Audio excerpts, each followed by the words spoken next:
Rural Radio, Sirius XM 147, inside your radio, outside the barrel, back with Flint.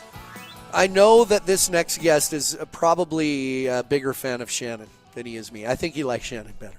As always, it's our kind of every couple months, couple segments here with the one and only everything agriculture, everything wackos, whatever we want to talk about. Damian Mason is the man to bring it up. How are you, my friend? Nice to chat once again. Flint, first off, thank you. I love talking to you. I love being on Outside the Barrel, and it's not even close to true that I love Shannon Solo more than you. I'd put you guys both at 50% of my love. Oh, half. We each get half. Oh, well, we're used to that. Yeah. We're used to that. Hey, so right before I bring you on, you send me a text message. You're going to be in Great Falls, Montana next week. What day? I'll try to make it. When are you? I'm working in Great Falls, Montana on Wednesday at 1 p.m. I am the kickoff speaker at it's a joint meeting between the Montana Agricultural Business Association and the Montana Grain Elevator Association. Heavy stuff. That's heavy stuff. You find me a location. I'll try to get there. Okay. 350 people, they say, maybe more in this meeting. Best Western Heritage Inn, Great Falls, Montana. I hope that you're not going to give me a blizzard. No promises there. It tends to do that. But I know exactly. Heritage Inn, 1 o'clock Wednesday. I'm writing it down. I'll probably need some sort of badge. I'll just tell them who I am. Can I make a cameo, like as you talk about something? I think that might be part of it. Actually, we might decide we're so good at this. I talk about ag issues in a funny way, and you dance at bull riding events. Somehow we fuse those two. Yeah, something. I'll make you dance. Hey, listen, I know you always send me great talking points to bring up, where you've been, what you've been talking about. However, one thing you didn't send me, but I saw on social media, you wrote a blog, and I really, really, really liked it. And it was 18 points, but I'll just pick a couple. And it was relating how to relate comedy to the workplace. That was man, for a guy like me, I could really relate. And I picked out a couple things where anybody can get cheap laughs. I loved this because I've always had this idea that not everybody gets what I'm doing. You call it heady material, a little deeper material. Good stuff there. I agree. Anybody can get cheap laughs, right? I'll tell you what, Flint, this could be more fun talking about this for your listeners than talking about ag issues. I send you stuff to make sure that you and I have plenty to cover that would be relevant to your listeners. But let's say your listener out here is saying, all right, I like Flint. He's a showbiz guy. He's been on the PBR circuit. He knows all these bull riders. He puts on, shows in front of thousands of people in these big arenas. What does he know that I can learn from? And that's how I looked at it. For me, I've been a comedian. I started out in political comedy. Then I morphed into being an ag comedian. Then I became like an ag commentary and comedy guy. You and I both look at what we do as a product. And when you sort of explain that to anybody, whether it's our friend Shannon at the production board or the people that are out there listening right now, everything you do is a product or a service for somebody that's a paying client. You have paying clients in those seats at that arena, and you owe them a product. So, yeah, like your point when you said that, basically to your listeners, explain this, they can check out my stuff online, find Damian Mason, they'll see this blog. I call it 9 to 5 at the Improv, Business Lessons from the World of Comedy. But really, It's just like you said, you're out there entertaining people. Yeah, you can get cheap, dumb laughs. You could go out there and just do raunchy material and drop your pants and all that stuff, but you don't do that because your audience will reward you for being a little bit smarter. I like to think that. Every once in a while I'll break out a cheap laugh and I go, oh, God. I even self-deprecate about it. No, sorry about that. Here's one that people never believe when I bring it up, because one of the most, probably the most common question I get asked, because our tour is similar every year, is, hey, what's your favorite town to go to? What's your favorite town to go to? And I always say every town has something special. There's the pizza's great in New York, the food's great in Albuquerque, the crowd's great in Albuquerque, blah blah blah.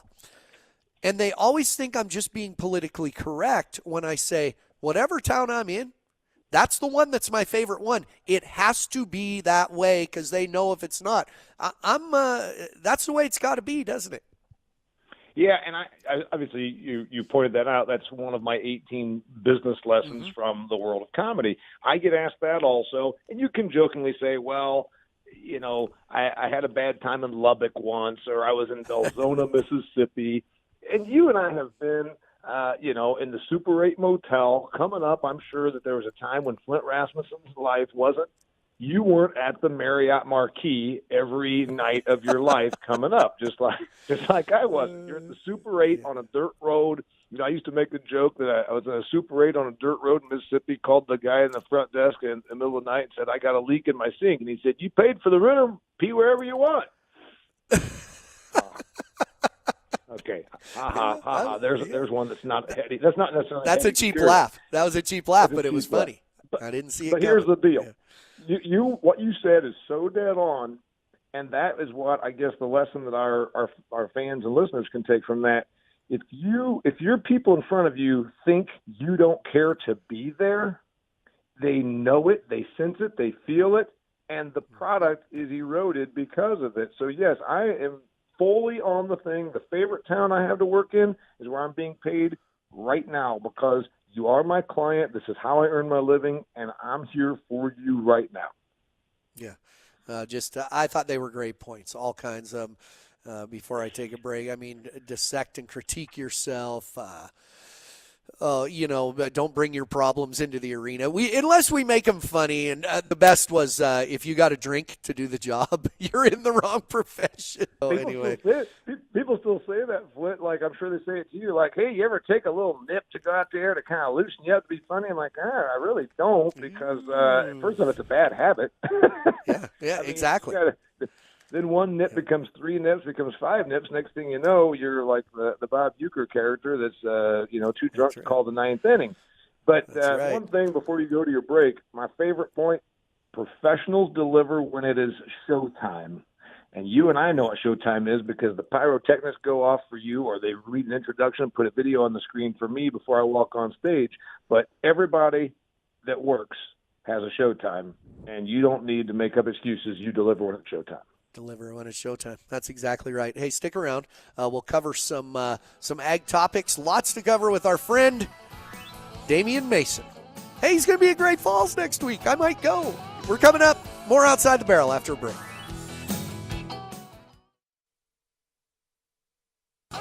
Hey, America, Bill Clinton here. You're listening to my friend Flint Rasmussen, who has the greatest backup in radio, Shannon Solo. Trust me, he's no Al Gore. That's classic. Hey, that's good. I'll tell you what, it always amazes me when we get Bill Clinton in studio to do those voiceover deals for it. Damian Mason with us, as always, talking some ag. Hey, just this morning your timing's good, by the way, coming off a trip to New York City. You're a refreshing person to talk to. But coming this morning on social media, I saw where somebody posted, where somebody on Twitter said, as a former I should read it verbatim, but this is kind of how it went. As a former dairy farmer, I had to get out of the business because I couldn't stand how baby cows were treated in the industry.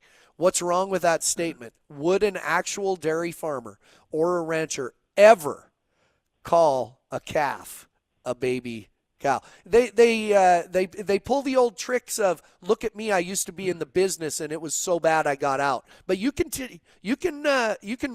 sniff them out, Damian. You can find them. You can sniff them out. It's I saw that same post this morning also, and yes, first off, no one involved in agriculture. I actually wrote a column about that. We in ag need to stop letting our detractors say things, and then we say them ourselves. When we say things like baby pig or baby chicken, no, they are piglets, they are calves, they are chicks, they are foals.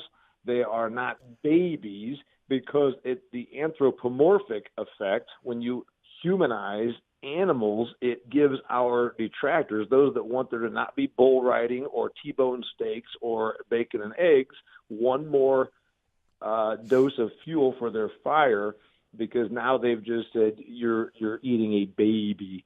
So yeah, that's the big part of it. And what you also pointed out, Flint, a big powerful thing is the pretend notion that I am against bull riding and hamburger because I once was in that industry. Well, maybe. I mean, this is the Upton Sinclair, that wrote The Jungle concept of I'm going to pretend that I've been in this industry so that I can then lash out against it to change it. Yeah. With that, and people who don't want us to eat steaks, and it's there's always the statistics for meat, every pound of beef takes up this much water. The whole environment deal. There's no better stewards of the land than ranchers as far as rotating, grazing with their cattle. The whole growing meat, man-made meat in a petri dish, as you call it. Are people that passionate about not killing animals that they'd really eat that crap? to be gentle about it. Yeah, I don't see it happening. That was my commentary. And to refresh or kind of update your listeners here, there's an article about a book. So it's a review written by a vegan about a book by another vegan. So I'm not sure that it was even Nice. Really very impartial. And they went through the whole cruelty issue and then the environment issue, which are the two big things. And those that want to get rid of meat consumption and those that want to make it so that you don't have rodeo or that even people don't have pet dogs or cats, they use the compassion issue and they're using increasingly the environmental issue. And that's the angle. Sadly, in the 2015 President's Dietary Nutritional Guidelines, for the first time, they brought in a bunch of dietitians who were very left-leaning and anti-meat so that they could push the meat is bad for the environment agenda. So that's part of what we're up against. Do I think clean meat? That's the other part. Think about the branding. This lab-grown meat where they take some cells, put them in with other enzymes on a petri dish in a lab and grow them into be meat. Do we really get meat that way? It's not clean meat. That's what they're marketing it as, Flint, is clean meat, meaning it's not bad for the environment, to which I say, no, it's petri dish protein. Yeah. Do our listeners listening right now have any interest? No. Does the person in San Francisco? Maybe. But when you say, all right, how close now are we to Soylent Green?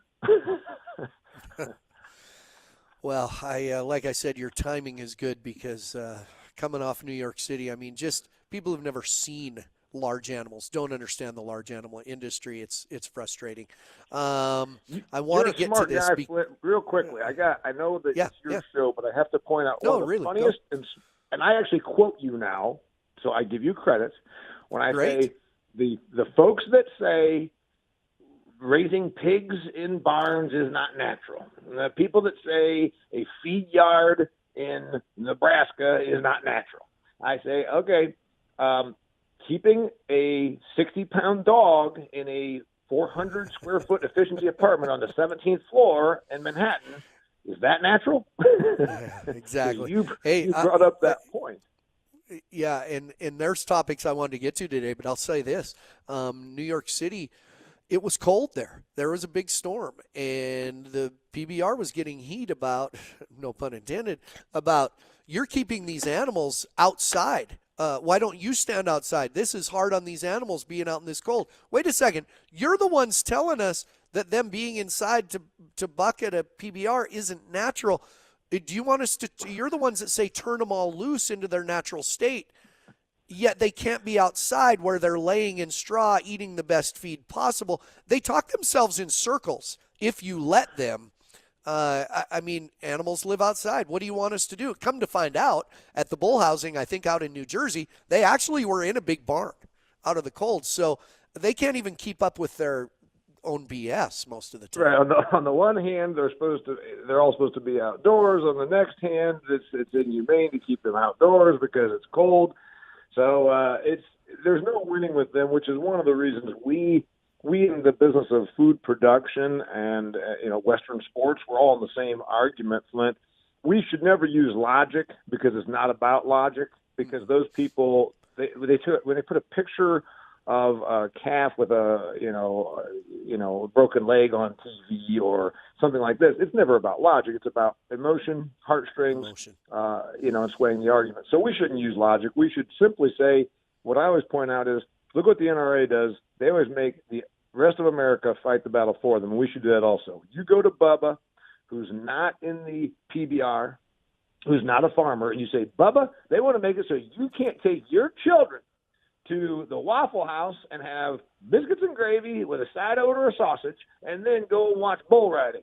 Bubba will fight for us. He'll do it for us. Well, listen, I always appreciate your time. We have more material to talk about next time. I really do. Listen, and I can't touch on it too much this week, but I've been joking for years about Oregon, and finally they're letting people pump their own gas there, and it's a disaster. So, yeah, you imagine being like a grown man and then being just befuddled at how to put gasoline into your car? I know. I understand. Well, I will say this. That's why they have man buns there. I'll say this about Oregon. The people in Eastern Oregon, they know how to pump their own gas. So, hey, listen, Damian, always good to talk to you. I'll try to get in touch with you if I can make it next week in Great Falls, okay? Thanks a lot. Damian Mason, find me online like Flint did. Thank you for making me a part of Outside the Barrel. You got it, buddy. We'll talk soon. Good chatting. Bye. Damian Mason, Egg Commentary, Egg Comedy, whatever you want. We have a couple things to talk about, apparently. Don't eat the Tide Pods. We'll talk about it outside the barrel.